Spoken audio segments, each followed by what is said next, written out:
سارے مہینوں سے، ہے سارے مہینوں سے نرالا شان رمضان۔ جی ناظرین، آپ کا ایک دفعہ پھر خیر مقدم AR White TV پر حقیقت ایمان میں رحمت سحر میں آج ہمارا موضوع ہے انبیاء کرام علیہ السلام کے اوصاف۔ گفتگو کا سلسلہ مفتی صاحب سے آگے بڑھے گا۔ مفتی صاحب قبلہ، اس پہ ایک مختصر بحث کل بھی ہو چکی، لیکن میں چاہتا ہوں اس بات کو مزید کھولا جائے تاکہ مزید ناظرین ہمارا پیغام صراحت سن لیں۔ جب ہم استعمال کرتے ہیں اللہ کے پیغامبر جتنے ہیں، اس کے لیے نبی کا الگ سے لفظ استعمال کرتے ہیں، رسول کا الگ سے کرتے ہیں۔ ہم میں سے بہت سارے لوگ ان کو ہم معانی سمجھتے ہیں، ہم منصب سمجھتے ہیں، تو اس کی تخصیص بھی فرما دی جائے کہ فرق کیا ہے۔ ہاں، اچھی سمجھنے کی بات ہے۔ نبی عام ہوتا ہے، رسول خاص ہوتا ہے، اور میں اس کو اور آسان یوں کرتا ہوں کہ جتنی شرائط اور قیود بڑھتی چلی جائے نا، اتنی شے خاص ہوتی چلی جائے۔ بہت اچھا ہے، خاص ہو جاتی ہے۔ جی درست ہو گیا۔ مثال کے طور پر حضرت موسیٰ علیہ السلام کی قوم کو حکم ہوا تھا کہ گائے ذبح کر دو، تو وہ جیسی بھی ذبح کر دیتے، وہ بقرۃ کا مصداق ہوتی، جیسی بھی ذبح کر دیتے، کیونکہ وہاں شرائط نہیں تھی، کم از کم اطاعت کے درجے میں آ جاتا ہے۔ ہاں، انکنڈیشنل تھا، چاہے بوڑھی ہوتی، جوان ہوتی، وہ پوچھتے گئے اور شرائط بڑھتی گئیں۔ اب وہ ہوگی اسپیشل اور خاص، اب اس کو ڈھونڈنا مشکل ہو گیا، تو اللہ نے فرمایا وما کادو یفعلوہا، ہائے ہائے ہائے، ان کا موقع ہو گیا۔ اس لیے فرمایا شرائط جب بڑھتی جائیں۔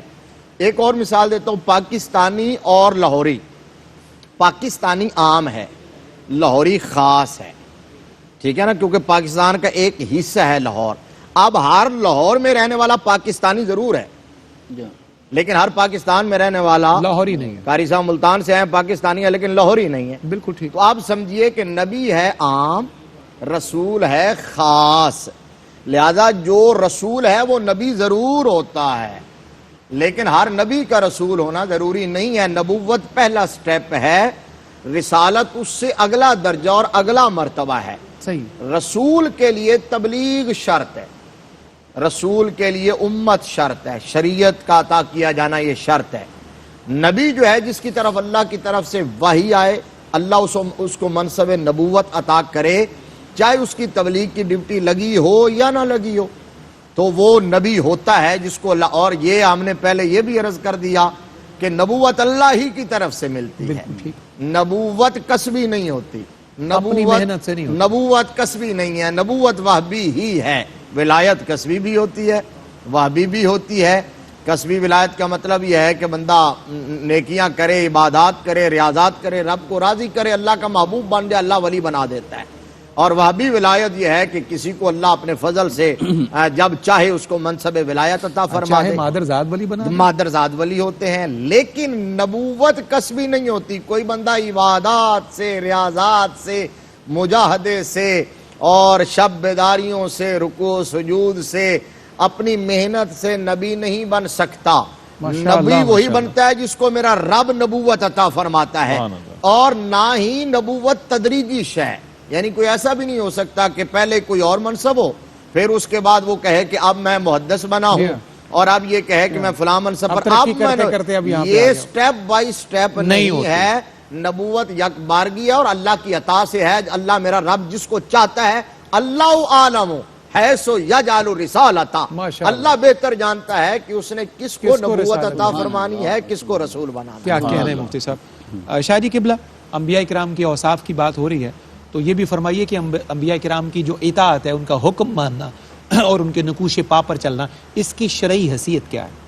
قبلہ جس طرح آپ نے ارشاد فرمایا ہے کہ نبی اور رسول کا فرق، اس میں ایک مثال میں یہ عرض کرنا چاہتا ہوں کہ جس طرح حضرت سیدنا موسیٰ علیہ السلام اور حضرت سیدنا ہارون علیہ السلام، یہ دونوں نبی تو ہیں، لیکن رسول صرف حضرت موسیٰ ہیں، کیونکہ اللہ نے انہیں صاحب کتاب بنایا، صاحب شریعت بنایا ہے۔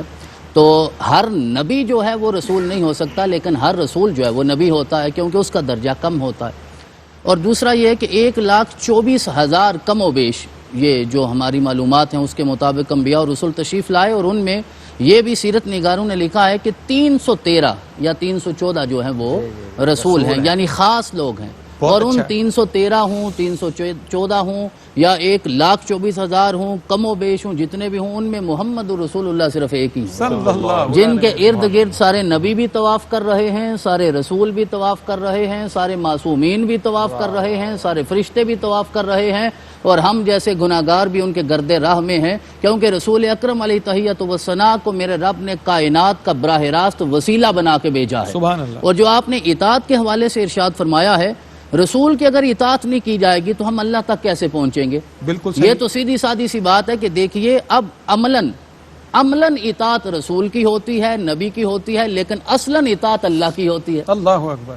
سورۃ الشعراء میں 19ویں پارے میں سارے انبیاء نے آ کے ارشاد فرمایا کہ انی لکم رسول امین فاتقوا اللہ واطیعون، بھئی تقوی اللہ کا ہے، اطاعت ہماری ہے، ہماری اطاعت سے رب رحمان آپ کو تقوی کی نعمت عطا فرما دے گا۔ تو اس کا مطلب یہ ہوا کہ ہم نماز پڑھنا چاہتے ہیں تو ہم کیسے نماز پڑھیں گے جب تک رسول کی اطاعت نہیں ہوگی؟ صحابہ نے عرض کیا تھا نا کہ اقیموا الصلاۃ سے مراد کیا ہے؟ آقا نے ارشاد فرمایا صلو کما رأیتمونی اصلی۔ کیا بات میں ہے۔ صفدر بھائی یہ عرض کرنا چاہتا ہوں آپ کی اجازت سے کہ دیکھیے کہ نماز سب سے افضل کام ہے، اور نماز کے سارے ارکان میں سجدہ کرنا وہ سب سے افضل ترین عمل ہے۔ قیام بھی افضل ہے، رکوع بھی ہے، تلاوت بھی ہے، لیکن سجدے میں انسان اپنے رب کے زیادہ قریب ہوتا ہے۔ تو ایک رکعت میں 2 سجدے ہوتے ہیں۔ آج سے اگر ہم یہ تصور کر لیں کہ سجدے میں رب زیادہ قریب ہوتا ہے تو ہم ہر رکعت میں 2 کی بجائے 3 کر لیں گے، 4 کر لیں گے۔ تو میرا رب وہ سجدہ نہیں قبول کرتا جو محمد رسول اللہ نے نہیں کیا ہے، وہی سجدہ قبول ہوتا ہے جسے میرے آقا نے ادا فرمایا ہے۔ تو آپ کی نماز ہے، روزہ ہے، زکوٰۃ ہے، حج ہے، کچھ بھی ہے، اور صحابہ کرام نے اطاعت کر کے ہمیں دکھایا۔ 1400 سال بعد قبلہ 1400 سال بعد اطاعت کے سوا تو چارہ ہی کوئی نہیں ہے۔ آج اطاعت نہیں کریں گے تو کرنا کیا ہے؟ لیکن اس زمانے میں حضرت سیدنا صدیق اکبر نے ارشاد فرمایا کہ میں رسول اکرم کے گھٹنے کے ساتھ گھٹنا ملا کے بیٹھا ہوتا ہوں، مجھے نہیں پتا جبریل کب آئے ہیں، کب پیغام اترا۔ آقا فرماتے ہیں آیا تھا تو میں کہتا ہوں آیا تھا۔ اطاعت کے سوا چارہ نہیں ہے، آپ نے اللہ تک پہنچنا ہے۔ تو میرا رب بھی وسیلے کو پسند فرماتا ہے، رب بھی توسل کو پسند کرتا ہے، لہذا توسل اور وسیلہ پکڑنا یہ شرک نہیں ہے، یہ سنت الہیہ ہے، یہ اللہ کی سنت ہے کہ وہ بغیر وسیلے کے ہمارے ساتھ کلام نہیں کرتا، حالانکہ وہ قادر مطلق ہے، کلام کر سکتا ہے۔ قرآن میں کہتا بھی ہے یا ایھا الذین آمنوا یا ایھا الناس، لیکن براہ راست ہر ایک سے رب ہو کر کلام نہیں کرتا۔ ہماری کیا طاقت ہے کہ محمد رسول اللہ کے واسطے کے بغیر ہم اپنے رب سے ہم کلام ہو سکے؟ حضرت سیدنا فاروق اعظم نے بھی یہی عقیدہ دیا کہ یہ حجر اسود کو میں اس لیے نہیں چوم رہا اس سے گناہ معاف ہوتے ہیں، میں تو اس لیے چوم رہا ہوں کہ میرے آقا نے اسے چوما ہے۔ حضرت عثمان نے نیت میں احرام باندھا ہے، طواف چھوڑ دیا، کہا جب تک میرے آقا سامنے نہیں ہوں گے میں طواف نہیں کروں گا۔ مولا علی نے تو نماز قربان کر دی ہے میرے آقا کی راحت پہ، آپ کے آرام پہ۔ تو اطاعت کے سوا ہم اللہ کی بارگاہ میں نہیں پہنچ سکتے۔ حدیث مبارکہ بخاری کی، میرے آقا نے ارشاد فرمایا من اطاع محمدن فقد اطاع اللہ ومن عصى محمدن فقد عصى اللہ ومحمد فرق بین الناس۔ محمد ہی فرق ہیں، وہ فرق درمیان میں ادھر ہوا تو شرک ہو جائے گا، ادھر ہوا تو ایمان ہو جائے گا۔ اللہ اکبر، اللہ اکبر۔ آئیے کلام شامل کریں اور یہ جو کیفیات ان سوالوں کے جواب کے بعد ہمیں عطا ہوئی ہیں اس میں اضافہ کریں، اس کو فضوتر کریں۔ الحاج شہباز قمر فریدی۔ سبحان اللہ، جی شہباز بھائی کیا انتخاب ہے؟ خوب ماشاءاللہ شاہ صاحب نے سما باندھ دی ہے۔ آپ کی فرمائش پہ بسم اللہ، یہ میری پوری ٹیم کی فرمائش ہے جی، قبلہ حضرت صاحب کی بھی، ہماری ساری ٹیم کی اور فرمائش۔ خاص طور سے قبلہ حاجی رؤف صاحب جو ہے وہ بڑا پسند فرماتے ہیں۔ بسم اللہ ارشاد ہو۔ یہ نعت بھی ہے اور صوفیانہ رنگ بھی ہے۔ عارفانہ کلام بھی۔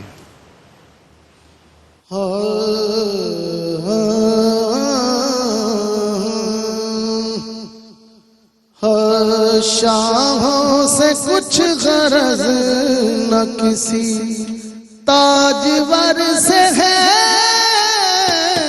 شاہوں سے کچھ غرض نہ کسی تاجور سے ہے،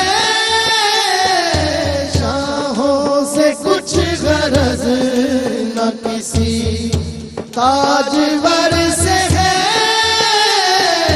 شاہوں سے کچھ غرض نہ کسی، شاہوں سے کچھ غرض نہ کسی تاجور سے ہے، میری تو آشنا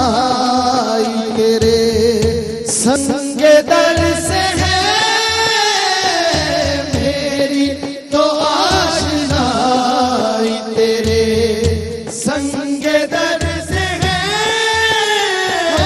الحمدللہ الحمدللہ میری تو آشنائی تیرے سنگ در سے ہے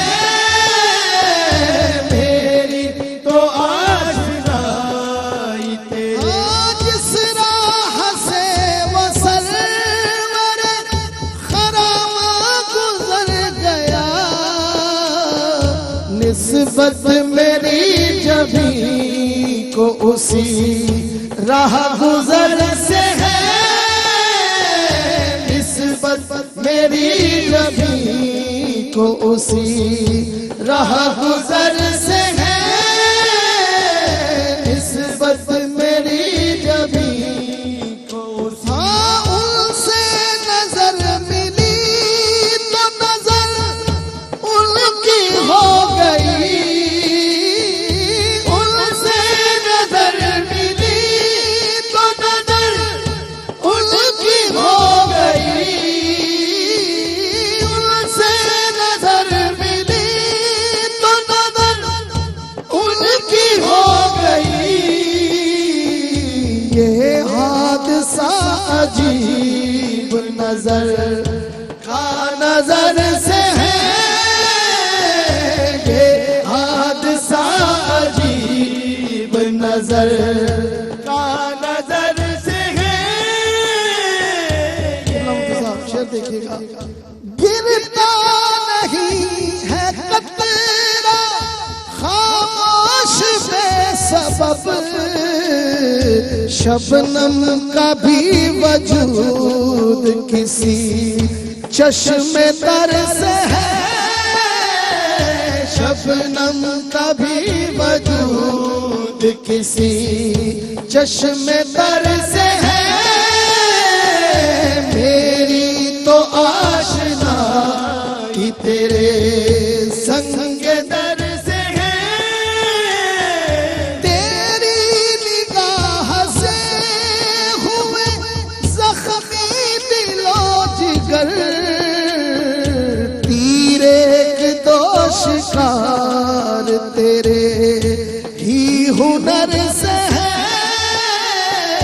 تیر ایک دو شکار تیرے ہی ہنر سے ہے میری تو آشنائی تیرے رنگین کیوں نہ ہو میرا افسانہ حیات یہ داستان لکھی گئی خون جگر سے ہے یہ داستان لکھی گئی خون جگر سے ہے میری تو آشنائی تیرے ٹھہری رضائے یار جب میرے کارواں پھر قطب واسطہ مجھے کیا خیر و شر سے ہے پھر قطب واسطہ مجھے کیا خیر و شر سے ہے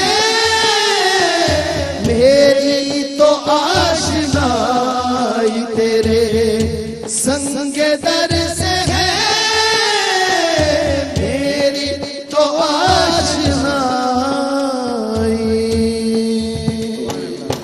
بھائی سبحان اللہ سبحان اللہ سبحان اللہ. حضرت خواجہ غلام قطب الدین فریدی کے اس عقیدت نامے کے بعد ناظرین یہی کہنا باقی ہے کہ میزبانی کا شرف مجھ کو بھی ارزانی ہو, میزبانی کا شرف مجھ کو بھی ارزانی ہو. آپ میرے دل میں کہ یہ دل بھی تو گھر تیرا ہے, آپ میرے دل میں کہ یہ دل بھی تو گھر تیرا ہے. ایک مختصر سا وقفہ.